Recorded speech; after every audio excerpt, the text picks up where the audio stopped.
فرمایا ہے کہ میرا قدم تمام اولیاء اعظام کی قدموں پر ہے۔ کیا آپ کو معلوم نہیں ہے؟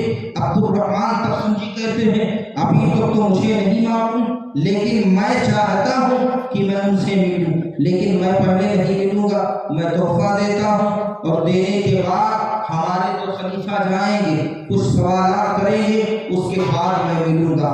تو خلیفہ بھیجا اور خلیفہ کو تحفہ دیا، کہا جانا پوچھنا کہ اللہ تبارک و تعالیٰ نے عبد القادر جیلانی کو کب ولی بنایا ہے، اور یہ بھی پوچھ لینا کہ اللہ کی بارگاہ میں ہم بارہا آتے جاتے ہیں لیکن ان سے ملاقات نہیں ہوتی ہے، اس کی کیا وجہ ہے؟ ادھر ان کے دونوں خلیفہ نکلے اور ادھر حضرت سیدنا عبد القادر جیلانی رضی اللہ تعالیٰ عنہ نے اپنے دو مرید کو بھیج دیا، ادھر چلے ہیں، کئی میل دوری کا واقعہ ہے، لیکن اللہ والے جان لیتے ہیں اس لیے کہ الٹے ہی چال چلتے ہیں، دیوان گانے عشق آنکھوں کو بند کرتے ہیں دیدار کے لیے، وہ تو زمین پر رہ کر عرش کے حالات معلوم کر لے، وہ تو زمین پر رہ کر لوح محفوظ کا مطالعہ کر لے، وہ زمین پر رہ کر ہمارے دلوں کو پڑھ لے، وہ زمین پر رہ کر دیوار کے پیچھے کے حالات بیان کر دے، وہ تو اللہ کے وہ مقرب بندے ہیں۔ یہ دونوں ادھر سے جا رہے ہیں، وہ دونوں ادھر سے آ رہے ہیں، ایک مقام پر ملاقات ہوئی ہے، غوث پاک نے فرمایا تھا کہ جب ایک سوال کریں گے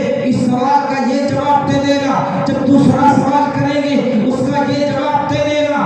حضرت غوث پاک کا مقام و مرتبہ سنے دل پاک پاک ہو جائے گا۔ جب دونوں ملاقات کرتے ہیں، حضرت عبد الرحمن تفسنجی کے دونوں خلیفہ نے کہا کہ یہ تحفہ میرے حضرت نے دیا ہے، آپ نے قبول کر لیا، کہا کہ یہ بتائے کہ آپ کے حضرت کو اللہ نے ولی کب بنایا ہے؟ کہا یار سوال یہ ہوتا ہی نہیں ہے کہ میرے حضرت کو ولی کب بنایا ہے، سوال تو یہ ہوتا ہے کہ آپ کے حضرت کو کب ولی بنایا گیا تھا، اور یہ بھی جان لو کہ آپ کے عبد الرحمن تفسنجی کو جو ولایت کا جبہ عطا کیا گیا تھا اور ولایت کا تاج عطا کیا گیا تھا، جس بندے کے ہاتھ سے دیا گیا تھا اسی بندے کا نام عبد القادر ہے۔ اگر تم یہ جاننا چاہتے ہو، تمہارا دوسرا سوال ہے کہ اللہ کی بارگاہ میں میرا شیخ کیسے آتا جاتا ہے، تو میرے شیخ نے بتایا ہے کہ اللہ کی بارگاہ میں جانے کے لیے بہت سارے راستے ہیں، اولیاء عام کا راستہ ہے جس سے اولیاء عام آتے جاتے ہیں، اللہ کے رازداروں کا راستہ ہے،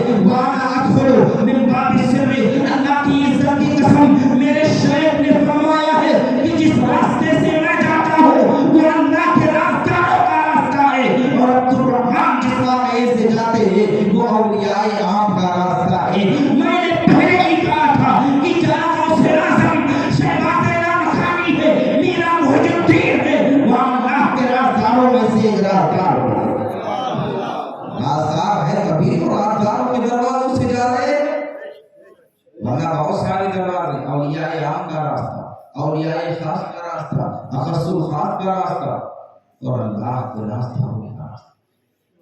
آپ کا مقام و مرتبہ بہت وسیع ہے، بہت بلند ہے۔ حضرت امام محمد حبیبی رحمۃ اللہ تعالیٰ خطبہ دے رہے ہیں، آپ خطبے کے درمیان اللہم انی اشہدک واشہد الملائکہ انی سمعت واطعت، ارشاد فرماتے دو تین بار ہی کہتے ہیں۔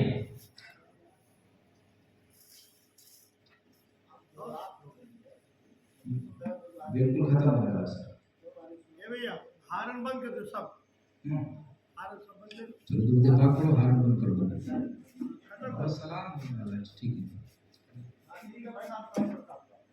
ٹھیک ہے، درود پاک پڑھے، اللہم صلی علی سیدنا مولانا محمد صلی اللہ علیہ وسلم، جی سر ختم ہو رہا۔ حضرت امام محمد مغربی رحمۃ اللہ تعالیٰ خطبہ دے رہے ہیں، خطبے ہی میں آپ نے بے ترتیب جملہ کہا۔ بے ترتیب جملہ کیا ہے؟ اللہم انی اشہدک واشہد الملائکہ انی سمعت واطعت، جس کا ترجمہ ہوتا ہے پروردگار میں نے ان کی بات سن لی، ان کی اطاعت کو قبول کر لی، میں تجھے گواہ بناتا ہوں، تیرے فرشتوں کو گواہ بناتا ہوں۔ آج کا زمانہ نہیں تھا کہ ہم کچھ بھی مار جائیں، کچھ بھی بول جائیں، کوئی جان نہیں پائے، پھر ایک بھی بیٹھا کر دیتے ہیں۔ نماز کے بعد مریدین جمع ہوئے. حضور خطبے میں بے ترتیب جملہ آپ نے 2-3 بار کہا، یہ کیوں؟ اس لیے خطبے کا مطلب یہ ہوتا ہے اللہ کی وحدانیت کا اظہار، رسول کائنات کی رسالت پر گفتگو، عشرہ مبشرہ کے بارے میں، پھر مسلمانوں کو گناہ سے بچنے کے تعلق سے، یا معاشر الشباب من استطاع منکم الباءۃ فلیتزوج البر لا یبلا والذنب لا یحصى والدیان لا یموتنا. لیکن کوئی بندہ اگر یہ بے ترتیب بات کہے، امام محمد مغربی فرماتے ہیں جب میں خطبہ دے رہا تھا تو اللہ کی جانب سے یہ بات مجھے بتائی گئی کہ سیدنا عبد القادر جیلانی رضی اللہ تعالیٰ عنہ بغداد کے ممبر پر بیٹھ کر اعلان فرما رہے ہیں قدمی ہادھی یا رقبتی کلی ولی اللہ، میرا یہ قدم تمام اولیاء اعظام کی گردنوں پر ہے. امام محمد مغربی فرماتے ہیں کہ میں نے سوچا کہ خطبے کو کمپلیٹ کرنے کے بعد میں کہہ دوں گا پروردگار میں نے قبول کر لیا. آپ فرماتے ہیں کہ میں نے تھوڑی سی تاخیر کی، آواز آتی ہے امام محمد مغربی جلدی کر ورنہ ولایت چھین لی جائے گی. آپ فرماتے ہیں اللہ کی عزت کی قسم جب میں نے اتنا سنا تو میں نے رب کو گواہ بنایا، اس کے فرشتوں کو گواہ بنایا، اور میں نے عرض کی مولا میں تجھے گواہ بناتا ہوں، تیرے فرشتوں کو گواہ بناتا ہوں. عبد القادر کی بات سن لی اور ان کی استطاعت کو قبول کر لیا. آپ کا مقام و مرتبہ کتنا بلند ہے. ہم لوگ جو جمع ہیں آپ سے محبت کرتے ہیں، یوں ہی نہیں کرتے، بلا شبہ آپ ولیوں کے سردار ہیں.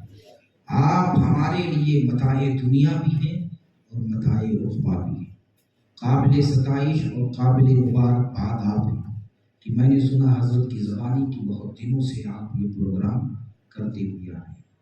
اللہ تبارک و تعالیٰ کی بارگاہ میں دعا ہے کہ پروردگار عالم آپ کو غوث پاک کا صدقہ عطا فرمائے، ہمیں بھی سیدنا غوث پاک کا صدقہ عطا فرمائے. یہ کام جو ہم کر رہے ہیں یہ بے وقوف نہیں ہے.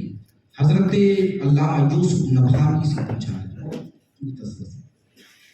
کہ یہ زمین پر جب اللہ کے ولی نظر نہ آئے تو ہم کیا کریں کہ جس کی وجہ سے میرا ایمان محفوظ ہو جائے. علامہ یوسف نبہانی فرماتے ہیں اللہ والوں کا ذکر کر لے تیرا ایمان محفوظ ہو جائے گا. ہم اگرچہ عمل کریں یا نہ کریں لیکن بلا شبہ اگر ہم یہ کام کرتے ہیں تو اللہ تبارک و تعالی ایمان کی حفاظت فرماتا ہے اہل اللہ کی محبت کی بنیاد پر.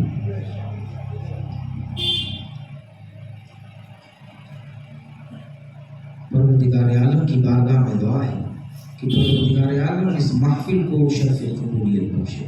جن لوگوں نے جس دور پر بھی حصہ لیا پروردگار عالم ان کے حصے کو قبول فرمائے. یا رسول اللہ میری آنے والی نسلیں تیرے عشق ہی میں مچلیں، انہیں نیک تم بنانا مدنی مدینے والے. السلام علیکم ورحمۃ اللہ وبرکاتہ.